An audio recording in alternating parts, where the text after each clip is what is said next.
감정을 다스리는 심리 수업, 심리학이 불안에 답하다. 황양민, 장린린 지음, 권소연 옮김, 출판 미디어숲.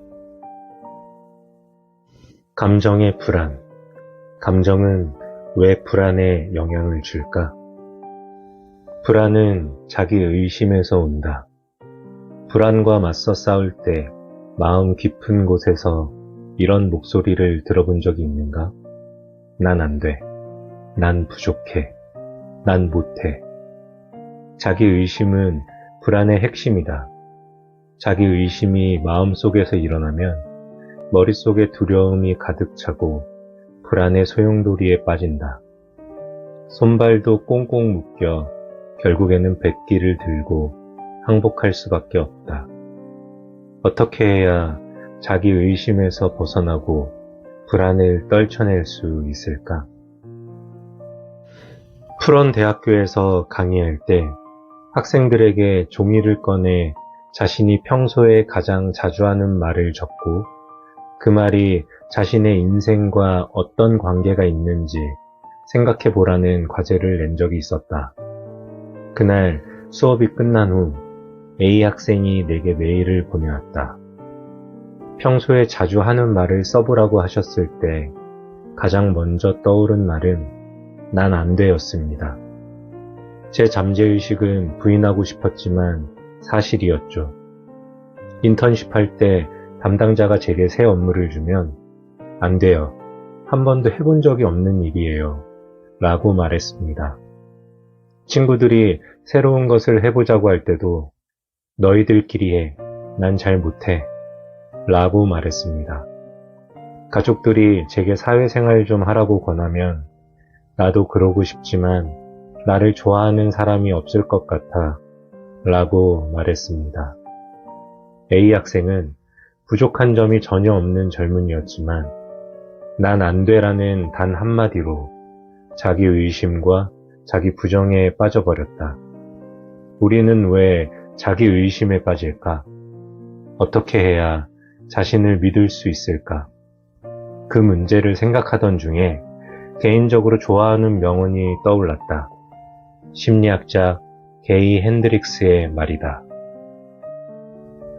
우리가 자신을 믿는 과정은 깃털의 보드라운 어루만짐일 수도 있고 망치의 묵직한 타격일 수도 있다. 어느 쪽이 되느냐는 전적으로 당신의 마음가짐에 달려있다. 그의 이 시적인 표현은 무엇을 의미할까? 완고하고 폐쇄적이며 자신을 믿지 않는다면 그건 자신에게 망치를 휘둘러 자신을 부수는 것과 같다. 반대로 호기심이 많고 개방적이며 자신감이 넘친다는 것은 마치 깃털로 어루만지듯 따뜻하고도 사랑스럽게 자신을 대하는 것이다. 자기 의심이 생기는 이유. 살아가면서 난 못해, 난 안 돼 라고만 생각한다면 자신을 객관적이고 긍정적으로 평가하기 어렵다. 누가 나를 칭찬해도 그저 인사치레나 비웃음이라고 여기며 자신에게 한계를 설정해 수많은 가능성과 훌륭한 경험의 기회를 놓치고 만다. 이는 망치로 자신을 때리는 것이나 다름없다. 왜 그럴까? 그 배후에는 문화, 성격, 개인의 성장 배경 등 여러 원인이 존재한다.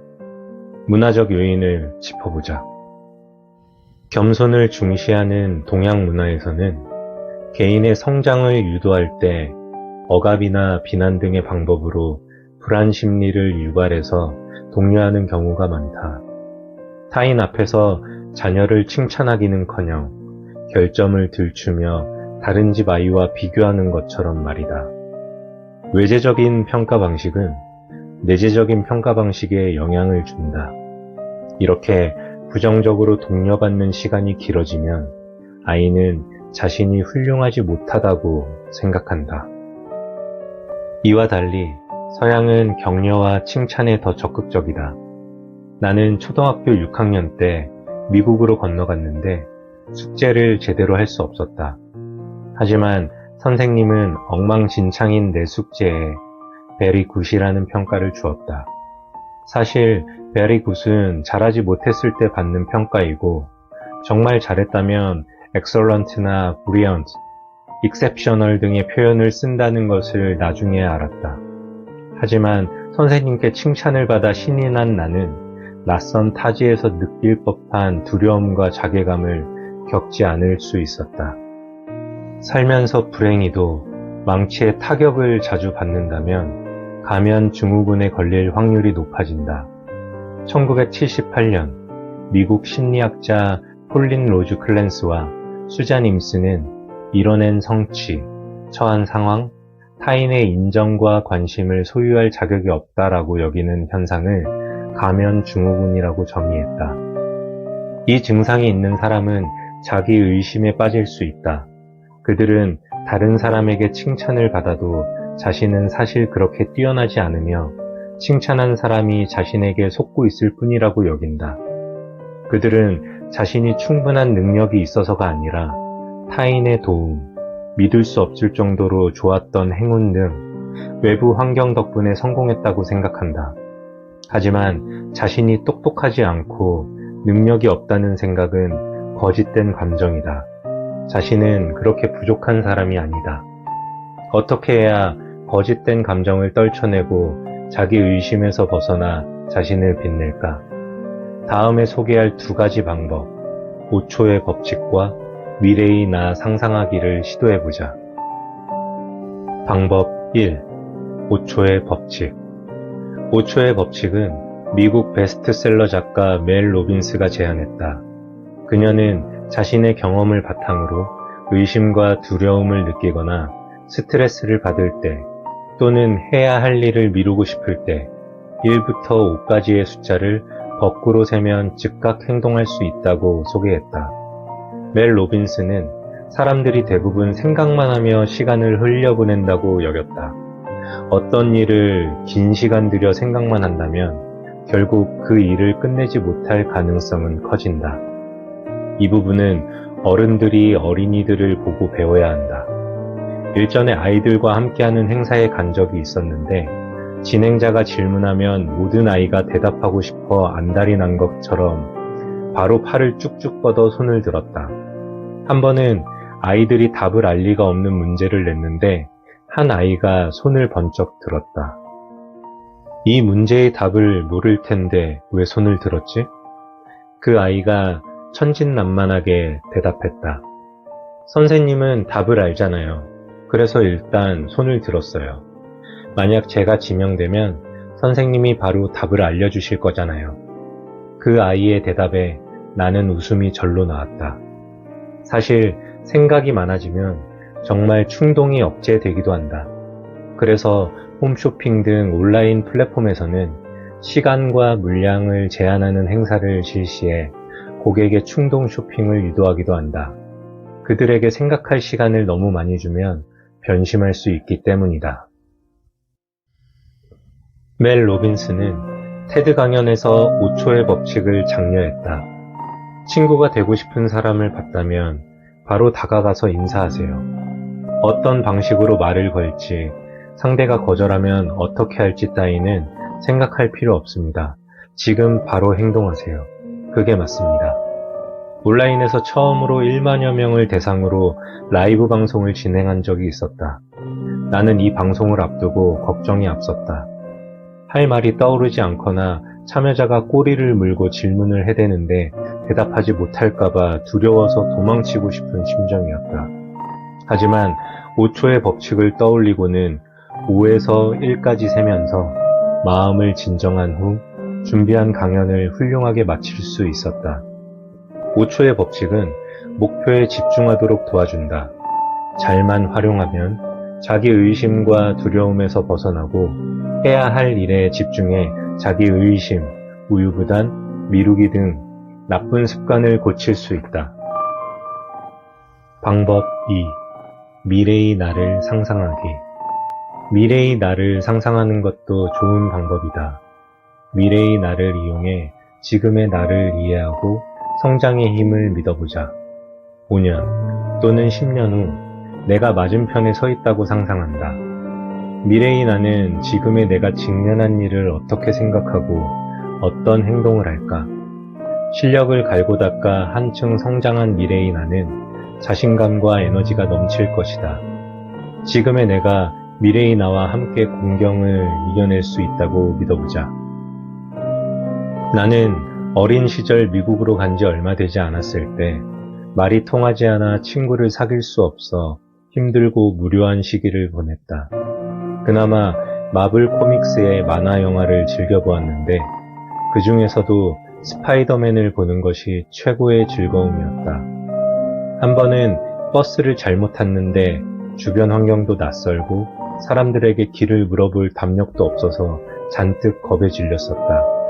그 순간 스파이더맨으로 변신한 내가 하늘에서 내려와 나를 응원하는 상상을 했다.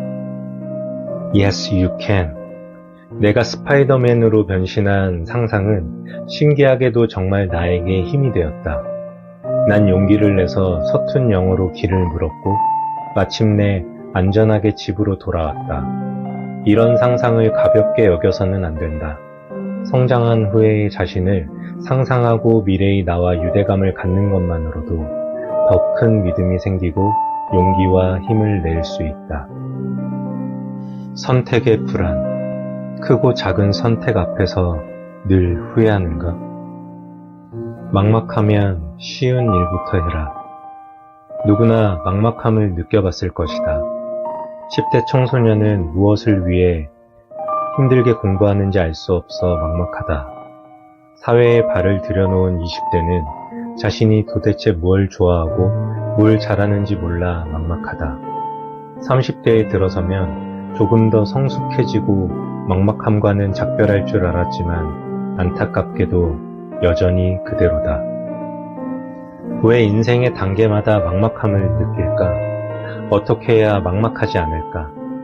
심리학 관점에서 보면 막막하다는 것은 불확실성에 대해 반응하는 곤혹스러운 감정의 일종이다. 조금 더 자세히 말하면 자신이 진짜 원하는 것이 무엇인지, 선택을 앞두고 어떤 결정을 내려야 하는지 모른다는 의미다. 이런 곤혹감은 왜 느끼는 걸까? 청장년이 느끼는 막막함에 대하여.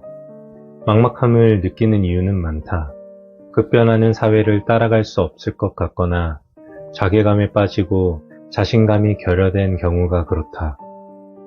사실 가장 근본적인 이유는 자아인식이 부족해서 자신의 능력을 정확히 가늠할 수 없고 자신과 외부 세상을 잘 알지 못해 불안하고 괴로워서이다. 예를 들어 안정적인 회사에 들어갔지만 맡은 업무가 너무 재미없다. 하지만 자신이 무엇을 원하는지 몰라 그럭저럭 살아간다. 친구들은 내게 1인 미디어 계정을 만들어 여가 시간에 방송을 하든가 뭔가 다른 일을 좀 해보라고 권한다. 투잡 생활을 해볼까 하는 생각이 들다가도 과연 잘 해낼 수 있을지 몰라 시작하지 못한다. 한 면은 자신에 대한 불확실성, 또 다른 한 면은 외부에 대한 불확실성이라는 두 겹의 샌드위치 속에 껴있는 것 같아 공허하고 무기력하다. 이런 막막한 상태는 평생 이어진다. 다만 인생의 단계마다 막막함의 종류와 형식이 다를 뿐이다. 나는 10년간 심리학 분야를 연구하는 동안 수많은 편지를 받았다. 그중 막막함은 아주 익숙한 주제 중 하나이다. 특히 30살 전후의 청장년은 몇 년간 직장 생활을 하면서 권태감을 느끼기 시작하고 현재 상황이 만족스럽지 않지만 그렇다고 지금 하는 일 말고 무엇을 할 수 있는지 모른다. 막막함을 느끼는 이유를 알았다면 이제 어떻게 대처해야 할까? 다음에 소개할 전략과 생각 도구 두 가지가 막막함을 느끼는 당신에게 도움이 되길 바란다. 방법 1. 쉬운 목표와 통찰력. 막막함의 원인이 자기 자신과 외부에 대한 불확실성이라는 것을 이제 알았다. 이 불확실성에 대처하기 위해 나는 쉬운 목표와 통찰력이라는 전략을 제안한다. 그런데 왜 쉬운 목표여야 할까? 막막함을 느낄 때는 삶이 재미없고 밝은 미래와 희망이 보이지 않는다. 따라서 우선 목표를 정하고 할 일을 찾아야 한다. 사람은 목표를 잃어버리면 무엇을 원하는지 몰라 허무함에 빠진다. 하지만 목표를 세우면 눈앞에 빨간 관역이 있는 것처럼 마주한 일에 집중하고 그것을 위해 노력한다. 물론 너무 요원하거나 거대한 목표보다는 자신의 능력 범위 안에서 달성할 수 있는 구체적이고 명확한 목표가 좋다. 이것이 바로 내가 말한 쉬운 목표다. 쉽게 말해서 올해는 작년보다 500만 원 더 벌겠어 처럼 현재 이룰 수 있는 일을 찾아야 한다. 목표가 생겼다면 올해 연봉을 20% 높이거나 연말 상여금을 2배로 받도록 협상을 해볼 수도 있어 처럼 목표를 세분화한다. 장기적인 목표를 실현 가능한 단기 목표로 바꾸면 자신에 대한 신뢰감이 높아지고 삶을 주도하는 지배감을 느낄 수 있다. 미시간 주립대학교 심리학 연구에 따르면 자신의 생활 리듬을 지배한다는 생각이 들면 강한 자신감이 형성되는데 이는 막막함과 부정적인 감정을 줄이는 데 기여한다. 막막함을 느꼈다면 먼저 목표를 설정하고 행동에 나서야 한다. 하지만 이렇게 말하는 사람도 있다. 목표를 세우고 조금씩 실천했지만 아무리 생각해도 다른 사람보다 늦는 것 같아 막막함을 떨쳐버릴 수가 없어요. 그렇다면 세상의 변화에 대한 적응력을 높이고 미래의 발전 방향을 파악하도록 노력해야 한다. 이것이 바로 내가 말한 통찰력이다. 통찰력이 있다면 눈앞에 놓인 문제를 해결할 뿐만 아니라 더 장기적인 안목으로 자신이 속한 분야를 더 깊이 있게 연구할 수 있다. 방법 2. 막막함을 이기는 생각 도구. 이번에는 막막함에 대처할 수 있는 생각 도구를 살펴보자. 매사추세츠 공과대학 철학과 교수 키어런 세티아는 한 칼럼에서 과거의 선택은 바뀌지 않고 미래가 변할 가능성도 작은 상황에서 현재의 업무를 반복적으로 해야 하는 중년은 위기를 느낀다라고 말했다. 과거는 뒤집을 수 없고 미래는 따라갈 수 없다는 그의 생각은 청장년이 느끼는 막막함의 또 다른 표현이다. 그는 이에 생각 도구 2가지를 제시했다. 생각 도구 1. 기회비용과 화해하기. 여기에서 핵심어는 기회비용이다. 어떤 일을 하기로 선택하면서 다른 일을 하지 않았을 때 일어나는 손실을 의미한다. 얼마 전 둘째 아이에게 장난감을 사준다는 약속을 지키기 위해 함께 백화점에 갔다. 둘째는 장난감 코너에서 한참 동안 서성였지만 변신 로봇이나 레고를 살지 무선 조종 자동차를 살지 결정하지 못했다. 아빠, 저는 이곳의 장난감을 다 가지고 싶어요. 안 돼. 하나만 선택할 수 있어. 둘째 아이는 한참을 고민하다가 마침내 변신 로봇을 골랐다. 계산을 마치고 상점을 나서려는데 둘째 아이가 창가에 진열된 로켓 모형을 바라보고 있었다. 아마도 자신의 변신 로봇보다 더 멋있다고 생각한 모양이었다. 아빠, 잘못 선택한 것 같아요. 변신 로봇 말고 로켓 장난감 갖고 싶어요. 둘째 아이의 서운해하는 표정을 본 내가 말했다. 그래, 내가 저 로켓을 더 마음에 들어하는 것 알아.